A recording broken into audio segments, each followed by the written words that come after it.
Shabbat Shalom, Yeshua, Jésus, l'agneau de Dieu.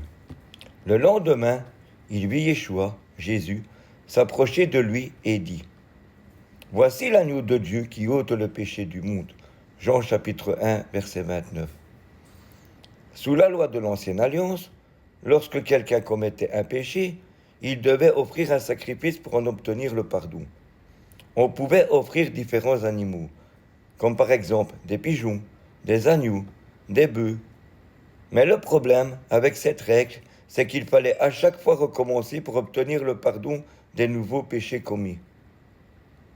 En venant sur la terre, Yeshua, Jésus, avait pour but de sauver les hommes, et comme sans effusion de sang, il n'y a pas de pardon, Hébreux chapitre 9, verset 22, le seul moyen pour nous d'être sauvés, c'est qu'il y ait un être pur qui offre sa vie à notre place. C'est ce que Yeshua, Jésus, a fait il y a 2000 ans à Golgotha. Yeshua, Jésus, a pris notre place sur la croix du Calvaire. Yeshua, Jésus, nous a rachetés. Pierre, chapitre 1, verset 18.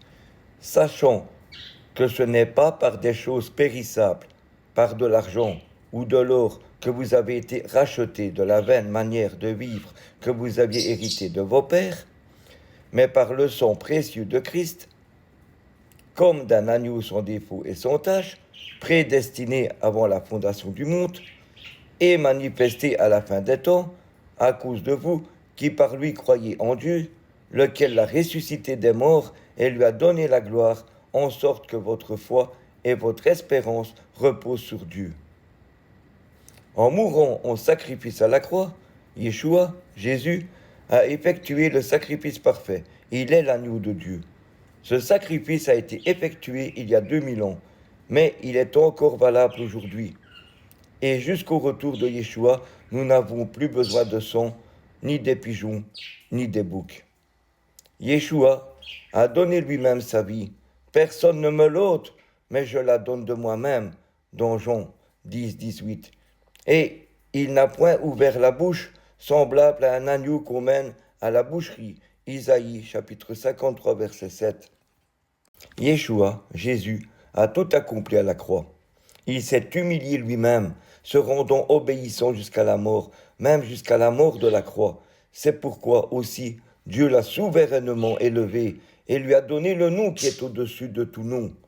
Philippiens chapitre 2, verset 8. Un jour l'Église sera avec son Sauveur.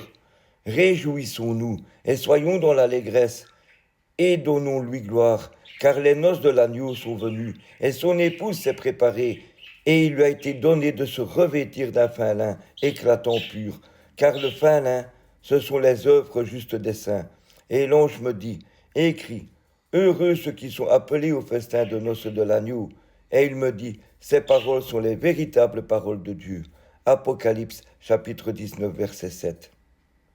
Réjouissons-nous de la grâce que Dieu veut encore aujourd'hui nous offrir. Cela est bon et agréable devant Dieu notre Sauveur, qui veut que tous les hommes soient sauvés et parviennent à la connaissance de la vérité. 1 Timothée chapitre 2 versets 3 et 4. Dieu t'invite dès aujourd'hui à accepter Yeshua, Jésus, comme ton Sauveur et Seigneur personnel. Prions. Yeshua, Jésus, je reconnais que je suis pécheur de nature et que j'ai besoin de ton pardon. Yeshua, je te remercie d'être l'agneau de Dieu, d'avoir pris ma place à la croix. Je t'accepte aujourd'hui comme mon Sauveur et Seigneur personnel. Je désire te suivre et t'obéir. Yeshua, je te remercie de tout mon cœur pour ton pardon, pour ta paix et pour ta grâce. Amen. Soyez bénis.